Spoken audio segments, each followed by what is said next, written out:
Добрый вечер. В эфире информационный выпуск Амшик Шара.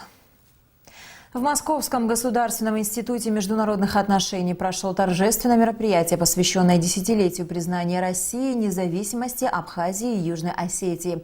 По приглашению ректора МГИМО академика Анатолия Таркунова на мероприятии присутствовали чрезвычайные и полномочные послы Абхазии, Южной Осетии Игорь Ахба и Знаур Гассиев, Боливарианской республики Венесуэла Карлос Рафаэль Фария Тартоса, временный поверенный в делах Республики Никарагуа Альба Торрес. В рамках мероприятия прошла встреча со студентами, которую открыл Анатолий Таркунов. Он отметил, что состоявшееся 10 лет назад признание независимости Абхазии и Южной Осетии сыграло большую роль в социально-экономическом развитии республик, а также в формировании нового уровня сотрудничества с Российской Федерацией. Со своей стороны Игорь Ахба поблагодарил руководство МГИМО за предоставленную возможность обучаться студентам из Абхазии. После торжественной части состоялась церемония посадки деревьев на аллее Дружбы, в которой приняли участие ректор МГИМО Анатолий Таркунов и Игорь Ахба. В селе Ачгуара Учимчирского района завершилось строительство памятника на месте гибели бойцов группы «Дед» в ходе Отечественной войны народа Абхазии. Группа, которую возглавлял Борис Пачулия, 26 октября 1992 года, возвращаясь из Учимчиры после неудачной операции по освобождению города, попала в засаду. 19 из них погибли. И вот 26 лет спустя, именно 26 октября, в день гибели бойцов группы «Дед», памятник будет открыт. Завершено строительство памятника 26 октября. Просим всех принять участие, которые были в этой группе, ветераны войны, 12 часов. В редакции газеты «Республика Абхазия» прошла встреча с молодыми предпринимателями республики Тамилой Квицини, Эльдаром Шохиным, Дауром Тугуш, Мадином Сакане и Эсмой Арджени. Молодые люди работают в области производства чайных листьев, варенья, компота, васацбала, сортировки меда. На встрече, организованной журналистами, обсуждались проблемы, с которыми сегодня сталкиваются предприниматели, решившие открыть собственное дело. По словам предпринимателей, продукты, производимые на их предприятиях, пока реализуются лишь на внутреннем рынке. И это не единственная проблема. В редакции газеты «Республика Абхазия» намерены опубликовать материал о проблемах предпринимательства в нашей стране с целью привлечь внимание общественности к этой проблеме и помочь начинающим бизнесменам. Мой цех стоит в Очимчирском районе, в селе Атара. Я произвожу соус из алычи, из помидора, из цбал. С 2013 года занимаюсь. 4 года участвую на выставке «Золотая осень». Первый год я получила серебро. В 2017 году получила 2 золотые медали, а в 2018 году тоже золотая медаль. Но пока не можем, к сожалению, расширяться, чтобы вывести на российский рынок. Я являюсь директором РУП «Абхазмед», который построен в Очимчирском районе село Кындык с целью, чтобы принимать меда, производимые в Абхазии, их фильтровать, фасовать и представлять его в первую очередь мы ссылаемся на российский рынок. Вот это наша задача. Вот. Мы открылись, приняли определенное количество меда, его запустили через линию. У нас линия работает, все четко, итальянское оборудование. В общем, продукция пошла, и мы готовы работать. Руководители Всемирного Абхазо-Абазинского конгресса и Федерации абхазских культурных центров Абхазфед подписали в Стамбуле протокол о взаимодействии и сотрудничестве, сообщается на инфопортале ВАК. По словам исполнительного секретаря ВАК Инара Гицба, договоренности предполагают в первую очередь работу по восстановлению родственных связей, расширению и укреплению связей абхазо-абазинской диаспоры в Турции с исторической родиной. Председатель Высшего совета Конгресса Муса Экзеков в комментарии инфопорталу ВАК рассказал, что на встрече удалось наметить план взаимного сотрудничества двух организаций. Представители Абхазфед, в свою очередь, также рассчитывают на плодотворное взаимодействие с Конгрессом в сфере сохранения этнокультурных ценностей. Пресс-конференция, посвященная работе природоохранной прокуратуры Абхазии, состоялась в Арс-Мира. Руководитель структуры Денис Чанба рассказал журналистам о ее деятельности, о том, какие нарушения выявляет. Природоохранная прокуратура Республики Абхазия – это самостоятельный орган Генеральной прокуратуры, имеет статус специализированной. Деятельность прокуратуры осуществляется на плановой основе. Главные направления деятельности – сфера защиты окружающей среды и природопользования. В начале встречи природоохранный прокурор Абхазии Денис Чанба рассказал о том, какая работа проведена ведомством за последние несколько лет. За 2017 год и первое полугодие 2018 года природоохранной прокуратурой за 2017 год проведено 15 общенадзорных проверок. За первое полугодие 2018 года проведено 8 общенадзорных проверок, в ходе которых выявлены нарушения природоохранного законодательства, закона о санитарно-эпидемиологическом благополучии населения, помимо этого карантинного и ветеринарного законодательства, земельного законодательства. Проверки были подвергнуты Государственный комитет по экологии и природе, санитарно-эпидемиологическая служба, как государственная, так и районная СС. Как сообщил Денис Чанба, в результате проведенных проверок выявлены ряд нарушений. За 2017 год было возбуждено 6 уголовных дел, такое же количество и в текущем году. В основном это незаконная порубка деревьев в заповедной зоне. По словам природоохранного прокурора страны, во многих случаях уголовные дела приостановлены, так как нарушители не установлены. Проверке подверглись также морские суда, некоторые из которых были отстранены от лова. Проверялись рыбоперерабатывающие предприятия, но в свою очередь не было осмотрено, по крайней мере документально, не производились осмотры кораблей, которые занимались ловом, орудия лова. Помимо этого, штаб рыбной паутины фактически фиксирует вылов рыбы, основываясь на информации, предоставляемой капитанами и рыбоперерабатывающими предприятиями. Вот этот самоконтроль мы тоже как-то рекомендовали и, вернее, предписали, чтобы был исключен. Специалисты также говорили о необходимости санитарной охраны водозаборных сооружений. Отсутствие соответствующей лаборатории на границе с Россией усложняет контроль над качеством завозимой в республику животноводческой продукции, отметил Чанба. Он также рассказал о случаях поступления заявлений от местных жителей в связи с жестоким обращением с дикими животными, которые имеют место в летний период. Однако, по словам Чанба, уголовная или же административная ответственность за незаконное содержание диких зверей в Уголовном кодексе Абхазии не предусмотрена. В Юго-Осетинском государственном университете состоялась церемония вручения премии имени выдающихся осетинских поэтов Нафид Джусойты и Гриса Плиева. На мероприятии присутствовали представители научно-творческой интеллигенции как Юга, так и Севера Осетии, студенты университета, члены правительства Южной Осетии. Среди лауреатов премии известный абхазский поэт и общественный деятель Геннадий Аламия. Фонд «Аман» вручает премию имени Нафид Джусойты не первый год. На эти награды бывают представлены люди, занимающиеся литературной деятельностью. Геннадий Аламия был отмечен специальной премией за перевод на абхазский язык сборника стихотворений Косты Хитагурова «Осетинская лира». Награду абхазскому Геннадию Аламия вручил премьер-министр Осетии Эрик Пухаев. Большое за все, за то, что вы есть. Спасибо президенту, с которым мы встречались в Абхазии сейчас. Я был здесь недавно. Мы были в университете, только в этот зал мы не зашли. Видел университет, видел театр. Жизнь возвращается. Самое главное, есть кому жить, кому радоваться. В Абхазском государственном университете сегодня чествовали Алексея Лумановича Папаскир. Одному из старейших ученых Абхазии, преподавателей АГУ, исполнилось 90 лет. Ученики, коллеги и друзья Алексея Лумановича тепло поздравили юбиляра, пожелали ему крепкого здоровья и успехов в научной деятельности. Репортаж Ренаты Шакая.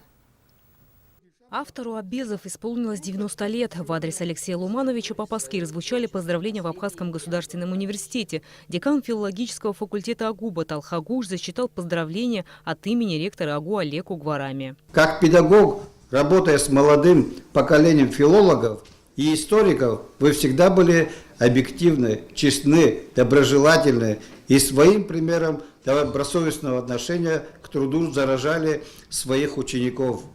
Желаем вам, дорогой Алексей Луманович, здоровья, успехов в научной и творческой деятельности. Твердо Алексей Луманович как гражданин, он активно выступал и выступает поборником прав абхазского народа. В известный период национально-освободительной борьбы он был одним из активных участников движения. Его фамилия значится в числе 130 подписантов знаменитого абхазского письма, а также лыхнинского обращения и других судьбоносных для республики патриотических акций. Сегодня объезды монопольное владение Алексея Папаскир в историческом абхазоведении. Большая фундаментальная монография в 548 страниц. Обезы в древнерусской литературе и проблемы истории Абхазии, вышедшая в Сухуми в 2005 году, стала поистине важным явлением в истории абхазской научной мысли.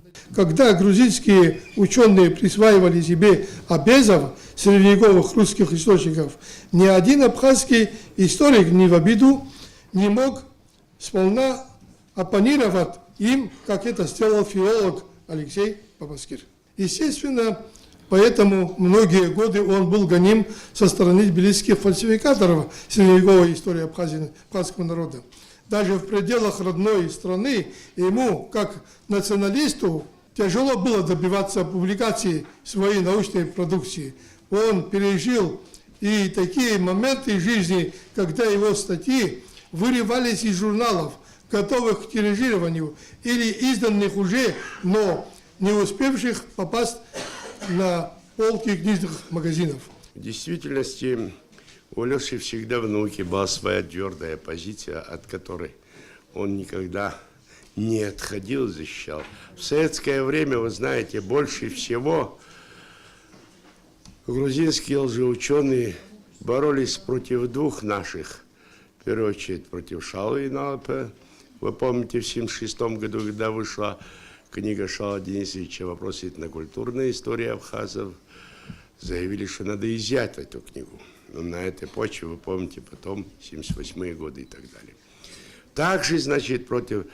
Я вспоминаю биографию Льва Николаевича Гумилева. Как раз в те годы Леша фактически для публикации был запрещен, как Гумилев. Алексей Папаскир – автор 6 книг различного объема и различной проблематики. Его перу принадлежит более 17 других научных публикаций, помещенных в коллекционных монографиях, сборниках и журналах. Он выступает с докладами и сообщениями на научных форумах, конференциях и сессиях, проводимых в нашей стране и за ее пределами. Если проследить за историей филологического факультета, каждый студент с гордостью отметит, что на протяжении долгих лет в ее главе стояли плеяда профессионалов и мастеров своего дела. В их числе и виновник нашего торжества, дорогой Алексей Луманович. Мы не будем повторяться и перечислять все достижения нашего дорогого преподавателя. Они должны быть известны каждому образованному человеку. Лишь отметим, что для нас, студентов, это не только ученый, но и профессиональный наставник и пример подражания. Заведующая кафедрой зарубежной и русской литературы АГУ Натейла Бахи отметила в своем докладе и другую сторону Алексея Папаскир. Не как ученого по историческим изысканиям, а как опытнейшего преподавателя кафедры зарубежной и русской литературы АГУ. Его работа, фундаментальная работа «Абхазия в русской прозе XIX столетия» была написана им в 70-е годы. Но подходы к ней были очень, я бы сказала, давние, потому что он эту проблему вынашивал много лет. Сама проблема сравнительного литературоведения, а именно абхазо-русских взаимоотношений, не имела поддержки и не получила должного развития в период грузинского режима, когда создавалась искусственная мифология истории Кавказа и кавказских народов по приказу партийной верхушки.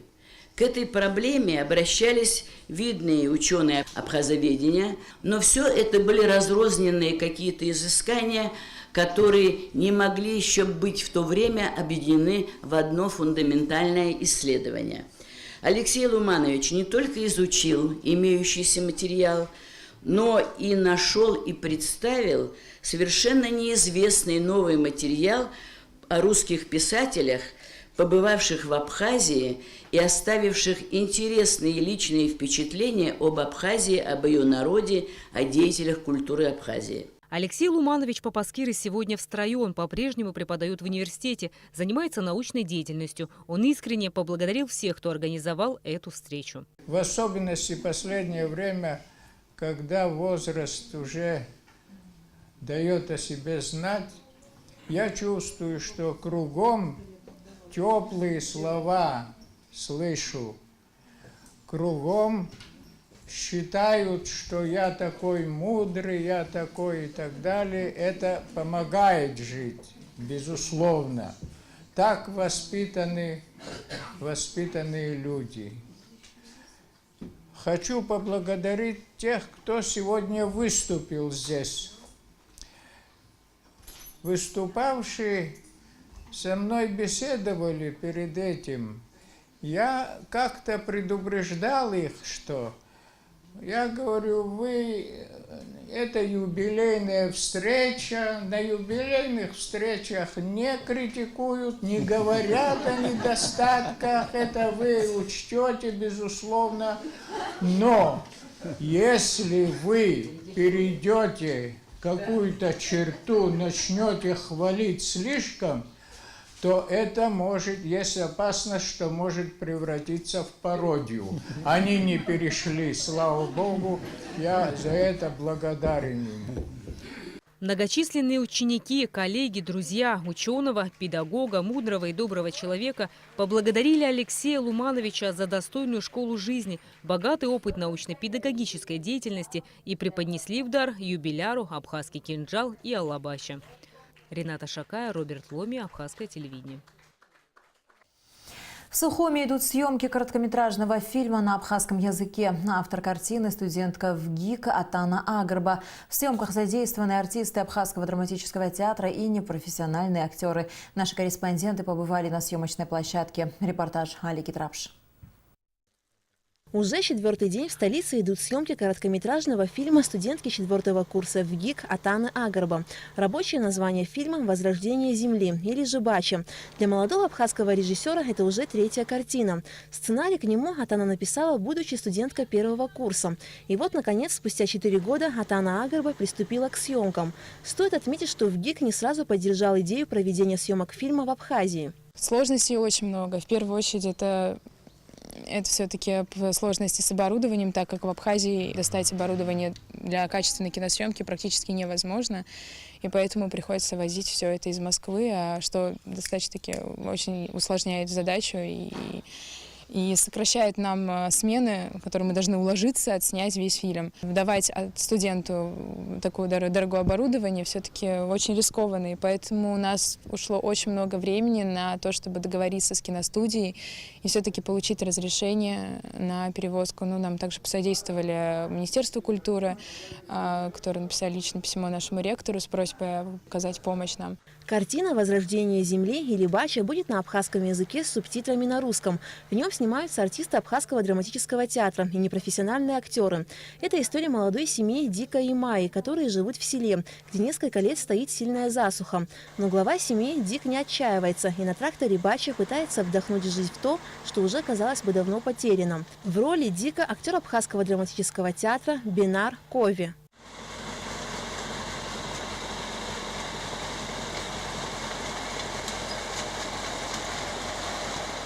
Атана мне предложила сняться в этом фильме еще летом, то есть мы обсуждали это, но я, если честно, сразу уже согласился. Мне интересно узнать этого героя, почему он такие или иные вещи вообще совершает и из-за чего вообще. Вы сами сегодня видели, когда я первый раз сел на трактор. Это немножко сложновато было, но мы справились с этим. Съемки короткометражного фильма проходят в районе Ореховой рощи по улице Чанба, в доме Тото Амичба.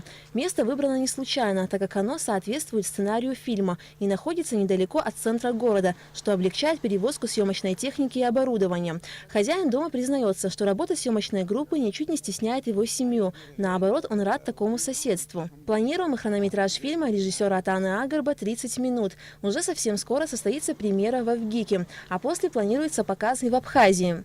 Алика Трапш, Томас Чиковани, Абхазское телевидение. К новостям спорта. Мастер спорта по паратхеквондо Леон Цвижба в очередной раз стал чемпионом России по этому виду спорта. Чемпионат прошел в Махачкале и собрал около 100 спортсменов из 25 регионов России. В финале абхазский спортсмен встретился со спортсменом из Твери, которого поборол в 3-м раунде. Чемпион поделился планами на будущее и выразил благодарность всем, кто поддерживает его на протяжении долгого времени. Цель победы и то, что ты знаешь, что ты приедешь, и люди будут знать то, что есть спортсмены, которые могут заниматься. Также просвещают, рассказывая людям, что такое Абхазия и какой народ.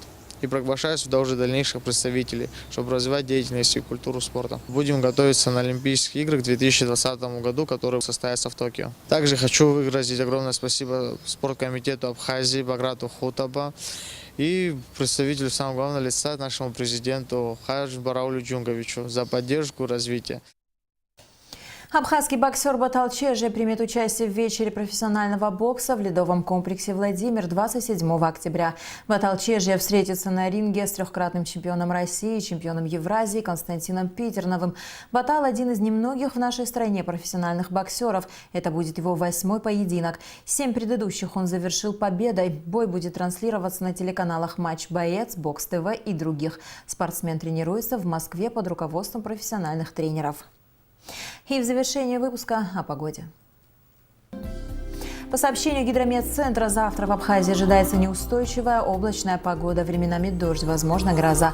Ночью и утром местами туман, но что может вызвать ухудшение видимости на автодорогах. Со второй половины дня и ближе к вечеру погода ухудшится, ливневый дождь. Температура воздуха ночью 10-15, днем 18-23 градуса. Температура морской воды 21 градус. На этом наш выпуск подошел к концу. До скорых встреч в эфире.